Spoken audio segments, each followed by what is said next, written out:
आज हम लोग देखेंगे प्रकाश के परावर्तन तथा अपवर्तन के बारे में।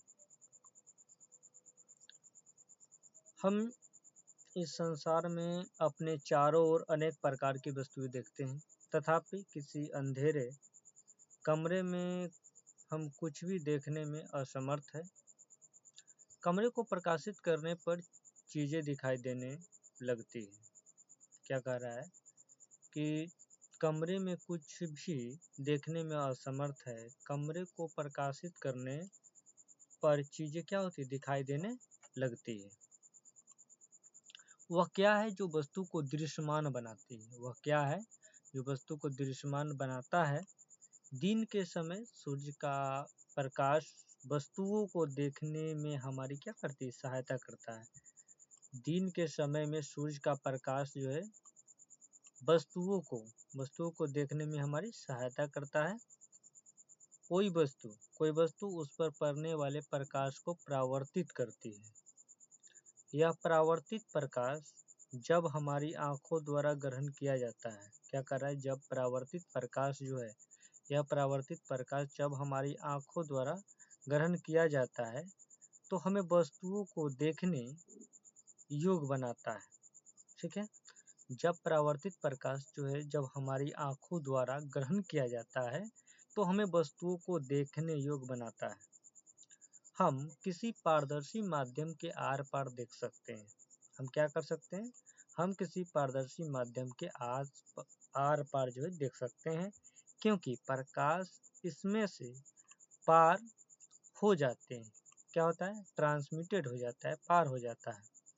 प्रकाश से समृद्ध अनेक सामान्य तथा अद्भुत परिघटनाएं हैं, जैसे दर्पणों द्वारा प्रतिबिंब का बनना, तारों का टिमटिमाना, इंद्रधनुष के सुंदर रंग, किसी माध्यम द्वारा प्रकाश को मोड़ना आदि जो है प्रकाश के गुणों के अध्ययन इन्हें अन्वेषण में हमारी सहायता करेगा। देखिए, अपने चारों ओर कुछ सामान्य प्रकाश की घटनाओं को देखकर हम यह निष्कर्ष निकाल सकते हैं कि प्रकाश सरल रेखा में गमन करता प्रतीत होता है।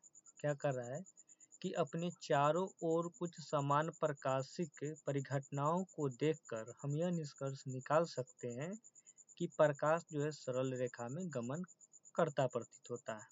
यह तथ्य कि एक छोटा प्रकाश स्रोत किसी अपारदर्शी वस्तु की तीक्ष्ण छाया बनाता है। क्या कर रहा है, यह तथ्य कि एक छोटा प्रकाश स्रोत जो है किसी अपारदर्शी वस्तु की तीक्ष्ण छाया बनाता है, प्रकाश के एक सरल रेखीय पथ की ओर इंगित करता है। प्रकाश क्या है, प्रकाश के एक सरल रेखीय पथ की ओर इंगित करता है, जिसे प्रायः प्रकाश किरण कहते हैं। अब यदि प्रकाश के पथ में रखी अपारदर्शी वस्तु जो है अत्यंत छोटा हो तो प्रकाश सरल रेखा में चलने की बजाय इसके किनारों पर मुड़ने की प्रवृत्ति दर्शाता है। इस प्रभाव को प्रकाश का विवर्तन कहते हैं। क्या कह रहा है कि यदि प्रकाश के पथ में रखी अपारदर्शी वस्तुएं जो है अत्यंत छोटी हो तो प्रकाश सरल रेखा में चलने की बजाय इसके किनारों पर मुड़ने की क्या होती है, प्रवृत्ति दर्शाता है। इस प्रभाव को प्रकाश का विवर्तन कहते हैं।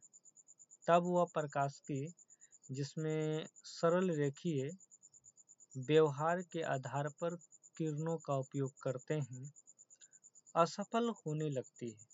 विवर्तन जैसी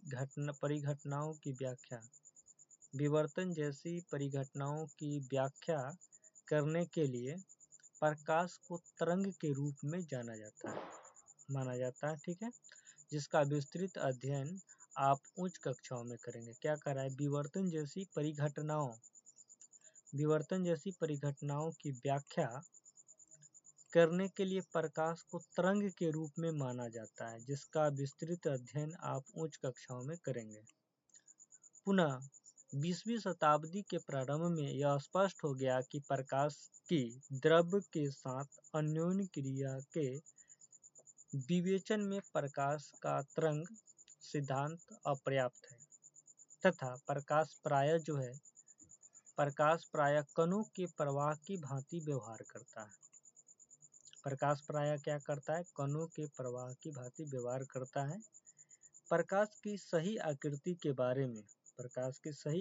के बारे में एक उलझन कुछ वर्षों तक चलती रही, जब तक कि प्रकाश का आधुनिक क्वांटम सिद्धांत उभर कर सामने नहीं आया। कब तक चलते रहा? जब तक प्रकाश की आधुनिक क्वांटम सिद्धांत उभर कर सामने नहीं आया, जिससे प्रकाश को न तो तरंग माना गया और न ही कण। इस नए सिद्धांत ने प्रकाश के कण संबंधी गुणों तथा तरंग प्रकृति के बीच सामंजस्य स्थापित किया। इस अध्याय में हम प्रकाश के परावर्तन तथा अपवर्तन परिघटनाओं का प्रकाश के सरल रेखीय गमन का उपयोग करके अध्ययन करेंगे। कह रहा है कि इस अध्याय में हम प्रकाश के परावर्तन तथा अपवर्तन की परिघटनाओं का प्रकाश के सरल रेखीय गमन का उपयोग करके अध्ययन करेंगे। ये मूल धारणाएं जो है प्रकृति में घटने वाली कुछ प्रकाशिक परिघटनाओं के अध्ययन में हमारी सहायता करेगी। इस अध्याय में हम गोलीय दर्पणों द्वारा प्रकाश के परावर्तन, प्रकाश के अपवर्तन एवं वास्तविक जीवन में उनके अनुप्रयोगों को समझने का प्रयत्न करेंगे। अब प्रकाश का परावर्तन। उच्च कोटि की पॉलिश किया हुआ पृष्ठ जैसे कि दर्पण अपने पर पड़ने वाली अधिकांश प्रकाश को परावर्तित कर देती है। क्या कर रहा है? उच्च कोटि की पॉलिश किया हुआ पृष्ठ जो है जैसे कि दर्पण जो है अपने पर पड़ने वाले अधिकांश प्रकाश को परावर्तित कर देता है।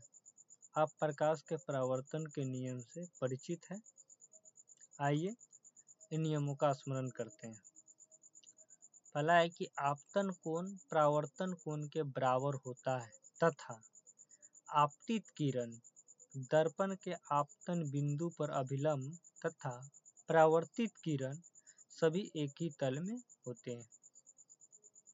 जैसे कि देखिए, ये है एक दर्पण, ठीक है,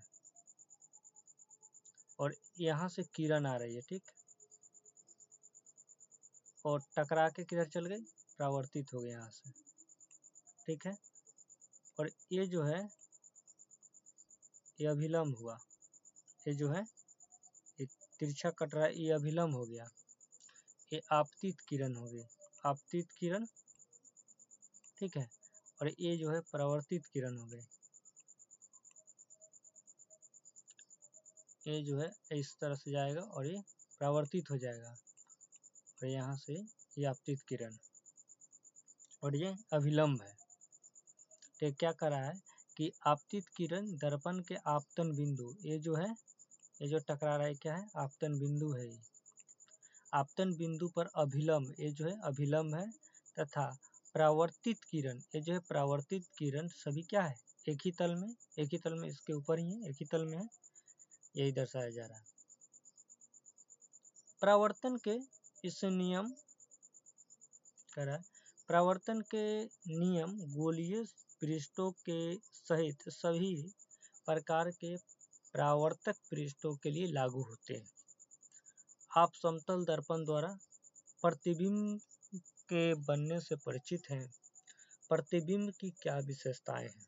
प्रतिबिंब की क्या विशेषताएं हैं? समतल दर्पण द्वारा बना प्रतिबिंब सदैव आभासी तथा सीधा होता है।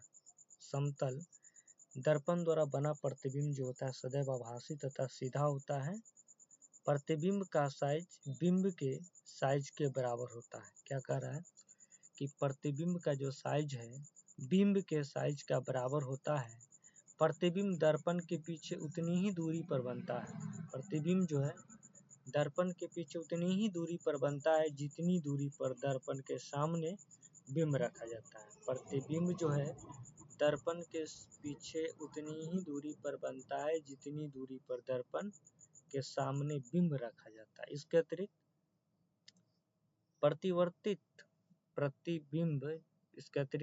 प्रतिबिंब पार्श्व परिवर्तित होता है। यदि परावर्तक पृष्ठ वक्रित हो तो प्रतिबिंब कैसे बनेंगे, आइए देखते हैं। क्रियाकलाप है 9.1। एक बड़ी चमकदार चम्मच लीजिए। इसके वक्रित पृष्ठ में अपना चेहरा देखने का प्रयत्न कीजिए। क्या आप प्रतिबिंब देख पाते हैं? हाँ, यह छोटा या बड़ा है। चम्मच को धीरे धीरे अपने चेहरे से दूर ले जाइए, प्रतिबिंब को देखते रहिए। यह कैसा परिवर्तित होता है, कैसा मतलब चेंजिंग आता है उसमें। चम्मच को उल्टा कीजिए तथा दूसरे पृष्ठ से क्रियाकलाप को दोहराइए। अब प्रतिबिंब कैसा दिखलाई देता है, दोनों पृष्ठों पर प्रतिबिंब के अभिलक्षणों की तुलना कीजिए। चलिए, चमकदार चम्मच का वक्रित पृष्ठ एक वक्रित दर्पण की भांति माना जा सकता है। ठीक है, इस चमकदार चम्मच का जो वक्रित पृष्ठ है एक वक्रित दर्पण की भांति माना जा सकता है। सबसे अधिक उपयोग में आने वाले सामान्यतः वक्रित दर्पणों का प्रारूप गोलीय दर्पण है। सामान्य वक्रित दर्पण का प्रारूप गोलीय दर्पण है। इस प्रकार के दर्पणों के परावर्तक पृष्ठ किसी गोले के पृष्ठ का एक भाग माना जा सकता है। ऐसे दर्पण जिसका परावर्तक पृष्ठ गोलीय दर्पण कहलाता है। ऐसे दर्पण जिसका परावर्तक पृष्ठ गोलीय दर्पण कहलाता है। अब हम गोलीय दर्पणों के बारे में कुछ विस्तार से अध्ययन करेंगे। गोलीय दर्पण क्या है? गोलीय दर्पण। गोलीय दर्पण का परावर्तक पृष्ठ अंदर की ओर या बाहर की ओर वक्रित हो सकता है। क्या कह रहा है? गोलीय दर्पण का जो परावर्तक पृष्ठ है अंदर की ओर या बाहर की ओर वक्रित हो सकता है।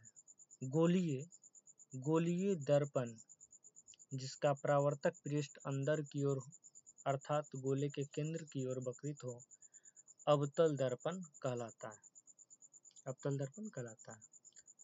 वह गोलीय दर्पण जिसका परावर्तक पृष्ठ बाहर की ओर वक्रित होती है उत्तल दर्पण कहलाता है।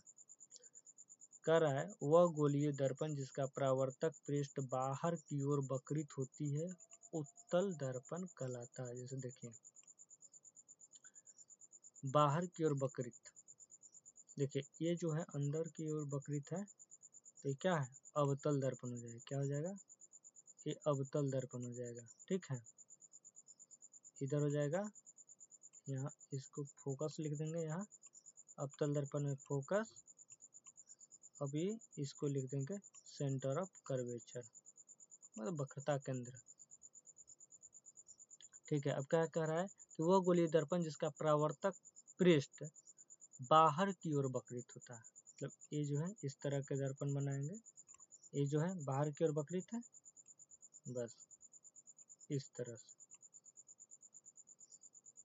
चलिए, वो गोलीय दर्पण जिसका परावर्तक पृष्ठ बाहर की ओर वक्रित होती है, बाहर की ओर वक्रित है तो ये उत्तल दर्पण कहलाता है। इन दर्पणों का आरेखीय निरूपण 9.1 में किया गया है। इन चित्रों में नोट कीजिए कि दर्पणों का पृष्ठ भाग छायांकित है।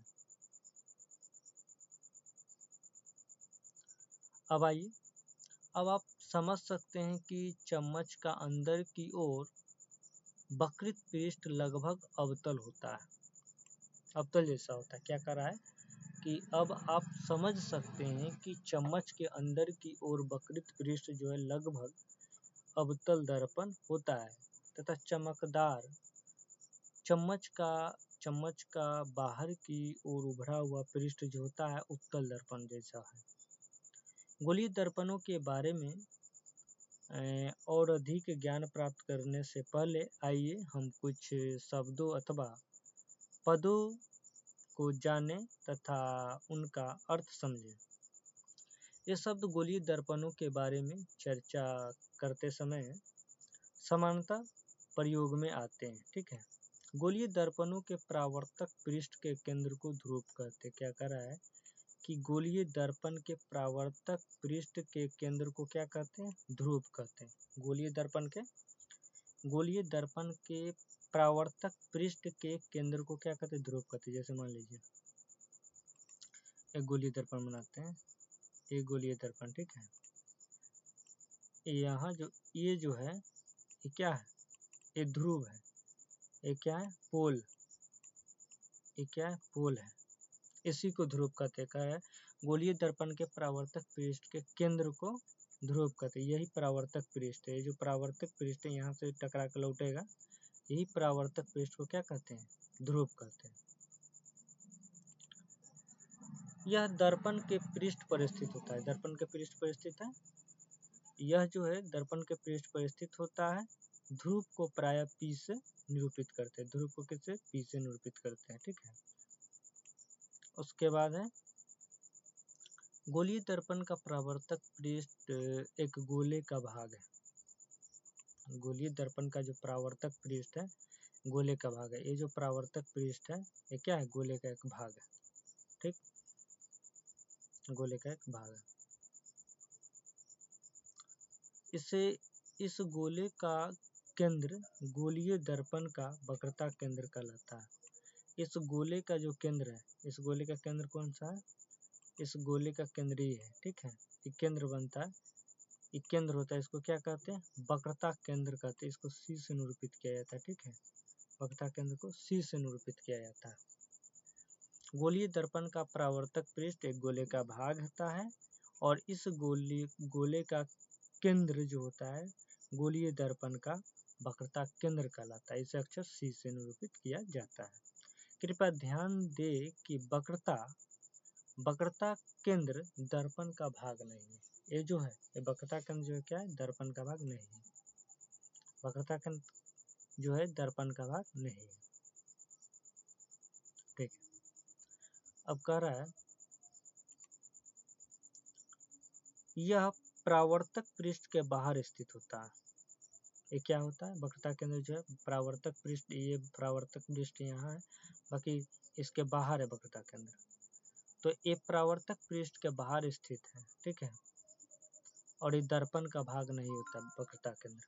आप अवतल दर्पण की वक्रता केंद्र परावर्तक पृष्ठ के सामने स्थित होता है। क्या कह रहा है? अवतल दर्पण का जो वक्रता केंद्र होता है परावर्तक पृष्ठ के सामने स्थित होता है। ये परावर्तक पृष्ठ है, इसके सामने जो है ये वक्रता केंद्र स्थित है। तथापि उत्तल दर्पण में यह परावर्तक दर्पण के परावर्तक पृष्ठ के पीछे स्थित होता है। जैसे कि उत्तल दर्पण का बनाते हैं, ये जो हुआ उत्तल दर्पण। ठीक है, तो किधर होता है? इस तरफ होता है। वक्रता केंद्र कहाँ होगा? इस तरफ। मतलब कि ये दर्पण है। ठीक, देख लेते एक मिनट। चलिए, उत्तल दर्पण यहाँ होता है वक्रता केंद्र। ठीक है, यहाँ जो होता है फोकस होता है। क्या होता है? फोकस। यहाँ क्या होता है? फोकस होता है। ये जो होता है वो फोकस होता है। यहाँ भी ये जो होता है ये फोकस होता है। कह रहा है कि उत्तल दर्पण में यह दर्पण के परावर्तक पृष्ठ के पीछे स्थित होता है। कौन? वक्रता केंद्र जो है ये परावर्तक पृष्ठ है। इधर से रोशनी जो होता है इधर से ऐसे आता है और टकरा के लौट जाता है। इधर भी इधर से आता है, इधर टकरा के लौट जाता है। तो ये जो है ये परावर्तक पृष्ठ है, इसके पीछे वक्रता केंद्र स्थित होता है उत्तल दर्पण। किसमें? उत्तल दर्पण में। अब है कि गोलीय दर्पण का परावर्तक पृष्ठ उस गोले का भाग है। गोलीय दर्पण का परावर्तक पृष्ठ जिस गोले का भाग है उसकी त्रिज्या दर्पण की वक्रता त्रिज्या कहलाती है। कह रहा है गोलीय दर्पण का परावर्तक पृष्ठ जिस गोले का भाग है इसकी त्रिज्या दर्पण की वक्रता त्रिज्या कहलाती है। इसे अक्षर R से निरूपित किया जाता है। ध्यान दीजिए कि PC जो है, PC, P और C जो है ना, P और C, PC दूरी वक्रता त्रिज्या के बराबर होती है। PC जो है ध्रुव से वक्रता त्रिज्या के बीच, मतलब सेंटर के बीच की दूरी जो होता है, ध्रुव और सेंटर के बीच की दूरी को क्या कहते हैं? वक्रता त्रिज्या के बराबर होता है। गोलीय दर्पण के ध्रुव तथा वक्रता त्रिज्या से गुजरने वाली एक सीधी रेखा की कल्पना कीजिए। कह रहा है गोलीय दर्पण के ध्रुव है तथा वक्रता क्या करें, वक्रता त्रिज्या से गुजरने वाली सीधा, ये जो वक्रता त्रिज्या से गुजरने वाली सीधी रेखा है, सीधी रेखा की कल्पना कीजिए। इस रेखा को दर्पण का मुख्य अक्ष कहते हैं। इस रेखा को दर्पण का क्या कहते हैं? मुख्य अक्ष कहते हैं, प्रिंसिपल ऑफ एक्सिस कहते हैं। ठीक है, याद कीजिए कि मुख्य अक्ष दर्पण के ध्रुव पर अभिलंब है। मुख्य अक्ष क्या है? दर्पण के ध्रुव पर क्या अभिलंब है। ठीक है, बीचों बीच है, ये अभिलंब का कार्य करता है। मुख्य अक्ष जो है दर्पण के ध्रुव पर, ये जो ध्रुव है, ये जो पोल है, ये क्या है कि गोलीय दर्पण के ध्रुव तथा वक्रता केंद्र से गुजरने वाली एक सीधी रेखा की कल्पना कीजिए। इस रेखा को दर्पण का मुख्य अक्ष कहते हैं। ठीक है, इससे याद कीजिए कि मुख्य अक्ष दर्पण के ध्रुव पर अभिलंब है। मुख्य अक्ष जो है, ये मुख्य अक्ष जो है दर्पण के ध्रुव पर, ये जो ध्रुव है इस पर अभिलंब है। आइए दर्पण से संबंधित एक महत्वपूर्ण शब्द का एक क्रियाकलाप द्वारा समझते हैं। सर्वप्रथम कागज सुलगना प्रारंभ करता है और धुआं उठने लगता है। अंततः हम आग की पकड़ सकते हैं। कहते कैसे? अंततः क्या हो सकता है? अंततः यह आग भी पकड़ सकता है। यह क्यों जलता है? सूर्य से आने वाले प्रकाश परावर्तन के द्वारा एक तीक्ष्ण चमकदार बिंदु के रूप में अभिकेंद्रित हो जाता है। क्या हो जाता है? बिंदु के रूप में अभिकेंद्रित हो जाता है। ठीक है, बिंदु के रूप में अभिकेंद्रित हो जाता है। वास्तव में कागज की शीट पर प्रकाश का यह बिंदु सूर्य का प्रतिबिंब है। किसका प्रतिबिंब है? सूर्य का प्रतिबिंब है। यह बिंदु अवतल दर्पण की फोकस है। यह बिंदु क्या है? अवतल दर्पण की फोकस है। सूर्य के प्रकाश के संकेंद्रण से, सूर्य के प्रकाश के संकेंद्रण से उत्पन्न ऊष्मा के कारण कागज जलता है। सूर्य के प्रकाश के संकेंद्रण से क्या होता है? उत्पन्न ऊष्मा होता है। उत्पन्न ऊष्मा के कारण कागज जलता है। दर्पण की स्थिति से इस प्रतिबिंब की दूरी दर्पण की फोकस दूरी की सन्निकट माना जाता है।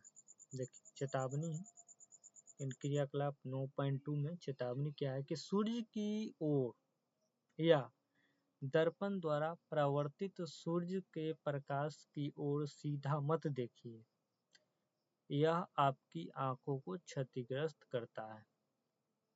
एक अवतल दर्पण के सामने हाथ में पकड़िए तथा इसके परावर्तन पृष्ठ को सूर्य की ओर कीजिए। दर्पण द्वारा परावर्तित प्रकाश को दर्पण के पास रखी इस कागज पर शीट की पर डालिए। ठीक है, कागज की शीट को धीरे धीरे आगे पीछे कीजिए जब तक कि आपको कागज की शीट पर प्रकाश का चमकदार तीक्ष्ण बिंदु प्राप्त न हो जाए। दर्पण तथा कागज को कुछ मिनट के बाद उसी स्थिति में पकड़े रखिए। क्या आप देखते हैं ऐसा क्यों होता है? देखिए, ये देखिए, ये जो है अवतल दर्पण है। क्या है? ये अवतल दर्पण है, ध्रुव है, ये फोकस है, और ये क्या है? वक्रता केंद्र। ये वक्रता केंद्र, ये फोकस, और ये क्या है? ध्रुव है। ठीक है। और ये जो है उत्तल दर्पण, उत्तल दर्पण में ये देखिए ध्रुव यहाँ है। ठीक है, ये फोकस है, और ये क्या है? वक्रता केंद्र। ठीक है। आइए इस प्रेक्षण के एक किरण आरेख से समझने का प्रयत्न करें। चित्र जो है 9.2a, 9.2 का ए है। ठीक है, इस पर देखना है, ध्यान पूर्वक देखना है। अवतल दर्पण का मुख अक्ष के समानांतर, कौन है अवतल दर्पण का मुख अक्ष? ये जो है अवतल दर्पण का ये मुख अक्ष है। ये जो है अवतल दर्पण का मुख अक्ष। ठीक है। अब कह रहा है अवतल दर्पण के मुख अक्ष के समानांतर कुछ किरणें आपतित हो रही, मतलब आ रही है। ठीक है, यह है मुख अक्ष, इसके समानांतर कुछ किरणें आ रही है। ठीक है, आ रही है। अब परावर्तित किरण का प्रक्षेपण कीजिए, वे सभी दर्पण के मुख अक्ष के एक बिंदु पर मिल रही प्रतिच्छेदित है। क्या मिल रही? प्रतिच्छेदी है। जैसे कि देखिए, प्रधान अक्ष के समानांतर आती है और दर्पण से परावर्तन हो रहा है। दर्पण से जब परावर्तन हो रहा है तो क्या है? मुख अक्ष पर क्या होती है? फोकसित हो रही है, प्रतिच्छेदी हो रही है। यह बिंदु अवतल दर्पण का मुख फोकस कहलाता है। ये जो बिंदु है जहाँ सब किरणें आकर टकरा रही है, ये क्या है? मुख फोकस कहलाती है। ये बिंदु जो है अवतल दर्पण का मुख फोकस कहलाता है। इसी प्रकार चित्र 9.2 बी को ध्यानपूर्वक देखिए, इसको ध्यानपूर्वक देखना है। ठीक है, इसको उत्तल दर्पण, उत्तल दर्पण द्वारा मुख अक्ष के समानांतर किरणें किस प्रकार परावर्तित होती है। देखना है कि उत्तल दर्पण के मुख अक्ष के समानांतर, ये तो उत्तल दर्पण के मुख अक्ष है, अभी मुख अक्ष के समानांतर किस प्रकार किरणें परावर्तित हो रही है, इसके यही देखना है। तो देखिए, प्रधान अक्ष के मुख अक्ष के समानांतर आ रही है। ठीक है, प्रधान अक्ष के, इसी को बोलते हैं प्रधान अक्ष, प्रिंसिपल ऑफ एक्सिस को। तो प्रधान अक्ष के समानांतर आती है या मुख अक्ष के समानांतर किरणें क्या होती है? आती है, और किस प्रकार ये परावर्तित होती है। तो देखिए, यहाँ से परावर्तित हो रही है, किरण आई, यहाँ से परिवर्तित हो गई, यहाँ से आई, यहाँ से परिवर्तित हो गई। बाकी निर्देशित क्या कर रहा है कि ये फोकस से होकर लौट रहा है। ठीक है, ये निर्देशित कर रहा है कि फोकस से होकर लौट रहा है। तो उत्तल दर्पण द्वारा मुख अक्ष के समानांतर किरणें किस प्रकार आपतित होती है। तो परावर्तित किरण जो है मुख अक्ष पर एक बिंदु से आती हुई प्रतीत होती है। ये बिंदु जो है यहाँ से आती हुई प्रतीत होती है लौटकर। यह बिंदु जो है उत्तल दर्पण का मुख फोकस कहलाता है। मुख फोकस को अक्षर F से निरूपित किया जाता है। गोलीय दर्पण के ध्रुव तथा मुख फोकस के बीच की दूरी को फोकस दूरी कहते हैं। जैसे कि देखिए, ये गोलीय दर्पण के मुख फोकस है। क्या है? मुख फोकस को तो F से सूचित करते हैं, और गोलीय दर्पण के ध्रुव तथा मुख फोकस के जो बीच की दूरी है, गोलीय दर्पण के कौन है? ध्रुव, ये ध्रुव है, गोलीय दर्पण के ध्रुव, और मुख फोकस के बीच की दूरी को क्या कहते हैं? फोकस दूरी कहते हैं। और ध्रुव और वक्रता केंद्र के बीच की दूरी को वक्रता त्रिज्या कहते हैं। ठीक है, और फोकस दूरी को F द्वारा निरूपित किया जाता है। अब गोलीय दर्पण का परावर्तक पृष्ठ अधिकांशतः गोलीय ही होती है। क्या कर रहा है कि गोलीय दर्पण का जो परावर्तक पृष्ठ है अधिकांशतः गोलीय ही होती है। इस पृष्ठ की एक वृत्ताकार सीमा रेखा होता है। इस पृष्ठ की क्या होता है? एक वृत्ताकार सीमा रेखा होता है। यह गोलीय दर्पण की परावर्तक पृष्ठ की इस वृत्ताकार सीमा रेखा का व्यास दर्पण का द्वारक अपर्चर कहलाता है। क्या कह रहा है कि गोलीय दर्पण के परावर्तक पृष्ठ की इस वृत्ताकार सीमा रेखा का व्यास जो है दर्पण का द्वारक कहलाता है। द्वारक कौन कहलाता है? तो देखिए, द्वारक जो है ए जो है एम और एन ये क्या है द्वारक है, ठीक है, एम और एन द्वारक है, इसमें भी एम और एन क्या होगा द्वारक होगा, ठीक है, द्वारक कहते हैं। चित्र 9.2 में दूरी एम एन द्वारा द्वारक को निरूपित करता है। तो एम एन कौन है, एम यहाँ है और एन यहाँ है, एम एन जो है यही क्या है द्वारक है, दर्पण का द्वारक, यही परावर्तक पृष्ठ, टोटल परावर्तक पृष्ठ एम एन द्वारा निरूपित किया जाता है। अपने विवेचन में हम केवल इन्हीं गोलीय दर्पणों पर विचार करेंगे जिसका द्वारक इसकी वक्रता त्रिज्या से बहुत छोटी है। द्वारक क्या है, वक्रता त्रिज्या से बहुत छोटी है। तो विचार करेंगे जिसकी द्वारक जो है इसकी वक्रता त्रिज्या से बहुत छोटी है। क्या गोलीय दर्पण की वक्रता त्रिज्या आर, गोलीय दर्पण की वक्रता त्रिज्या आर तथा फोकस दूरी को एफ के बीच संबंध है। तो छोटे द्वारक के लिए गोलीय दर्पणों के लिए वक्रता त्रिज्या फोकस दूरी से दुगुनी होती है। क्या कह रहा है कि छोटे, यहाँ क्या छोटे द्वारक के गोलीय दर्पणों के लिए, छोटे द्वारक के गोलीय दर्पणों के लिए वक्रता त्रिज्या फोकस दूरी की दुगुनी होती है। फोकस दूरी की क्या होती है दुगुनी। छोटे द्वारक के गोलीय दर्पणों के लिए वक्रता त्रिज्या जो होता है फोकस दूरी की क्या होगी दुगुनी होती है। हम इस संबंध को R बराबर 2F द्वारा व्यक्त कर सकते हैं। यह दर्शाता है कि किसी गोलीय दर्पण का मुख्य फोकस जो है, मुख्य फोकस उसके ध्रुव तथा वक्रता केंद्र को मिलाने वाली रेखा का मध्य बिंदु है। यह दर्शाता है कि किसी गोलीय दर्पण का मुख्य फोकस, किसी गोलीय दर्पण का मुख्य फोकस उसके ध्रुव तथा वक्रता केंद्र को मिलाने वाली रेखा का क्या है मध्य बिंदु है। अब गोलीय दर्पणों द्वारा प्रतिबिंब का वर्णन। आप समतल दर्पण द्वारा प्रतिबिंब बनने के बारे में अध्ययन कर चुके हैं। आप उनके द्वारा बनाए गए प्रतिबिंबों की प्रकृति, स्थिति तथा अपेक्षित साइज के बारे में भी जानते हैं। गोलीय दर्पणों द्वारा बने प्रतिबिंब कैसे होते हैं। किसी अवतल दर्पण द्वारा बिंब की विभिन्न स्थितियों के लिए बने प्रतिबिंबों की स्थिति का निर्धारण हम किस प्रकार कर सकते हैं। ये प्रतिबिंब वास्तविक है अथवा आभासी, क्या ये आवर्धित है, छोटे या समान साइज के हैं। हम इस क्रियाकलाप द्वारा इसका अन्वेषण करेंगे। 9.3 है अवतल दर्पण द्वारा क्या करना है। अवतल दर्पण द्वारा फोकस दूरी ज्ञात करने की विधि पहले ही सीख चुके हैं क्रियाकलाप 9.2 में। आपने देखा है कि आपको कागज पर मिला प्रकाश का तीक्ष्ण चमकदार बिंदु वास्तव में सूर्य का प्रतिबिंब है, ठीक है। यह अत्यंत छोटा, वास्तविक तथा उल्टा है। यह क्या अत्यंत छोटा, वास्तविक तथा उल्टा है।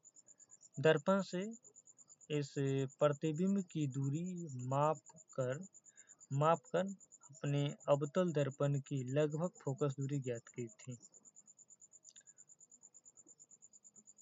अब है कि एक अवतल दर्पण लीजिए, ठीक है, ऊपर वर्णित विधि से इनकी सन्निकट फोकस दूरी ज्ञात कीजिए। फोकस दूरी का मान नोट कीजिए। आप किसी दूरस्थ वस्तु का प्रतिबिंब एक कागज की शीट पर प्राप्त करके भी फोकस दूरी ज्ञात कर सकते हैं, ठीक है। मेज पर चौक से एक लाइन बनाइए, ठीक है। मेज पर क्या करना है, चौक से लाइन बनाना है। अवतल दर्पण को एक स्टैंड पर रखिए। अवतल दर्पण को क्या करना है, स्टैंड पर रखना है। स्टैंड को लाइन पर इस प्रकार रखिए कि दर्पण का ध्रुव इस लाइन पर स्थित हो। चौक से पहली लाइन के समानांतर और इसके आगे दो लाइनें इस प्रकार खींचिए कि किन्हीं दो उत्तरोत्तर लाइनों के बीच की दूरी दर्पण की फोकस दूरी के बराबर हो। ये लाइनें अब क्रमशः बिंदु फोकस, P जो होता है ध्रुव है, F जो है फोकस है तथा C वक्रता केंद्र की स्थिति की निरूपित होगी। याद रखिए छोटे द्वारकों के गोलीय दर्पणों के लिए मुख्य फोकस जो है ध्रुव P तथा वक्रता केंद्र C को मिलाने वाली रेखा के मध्य बिंदु स्थित होती है। फोकस जो होती है ध्रुव और वक्रता केंद्र को मिलाने वाली रेखा के मध्य बिंदु होती है, पर स्थित होती है। सही बात है। एक चमकीली बिंब जैसी एक जलती मोमबत्ती जो वक्रता केंद्र से बहुत दूर किसी स्थिति पर रखी है। ठीक है।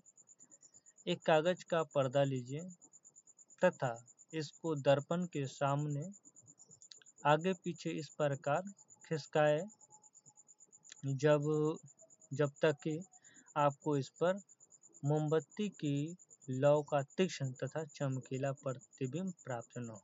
ठीक है। जैसे देखिए बनाते हैं, जैसे कि एक अवतल दर्पण लेते हैं। ठीक से तो बन नहीं रहा है, पर चलिए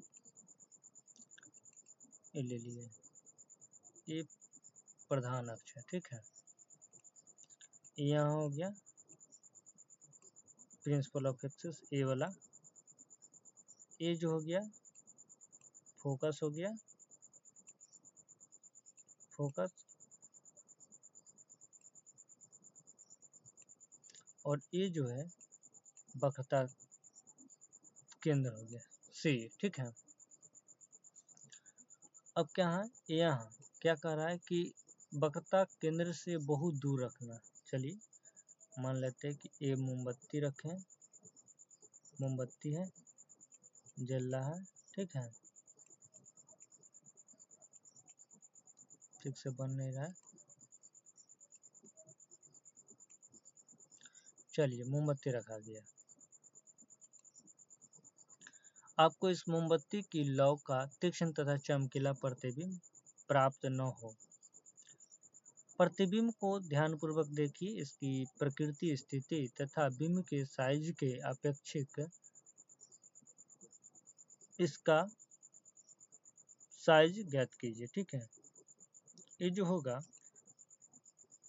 इतना छोटा नहीं होगा, इसका प्रतिबिंब बनना चाहिए बड़ा। ठीक है। दूरी पर है मोमबत्ती का।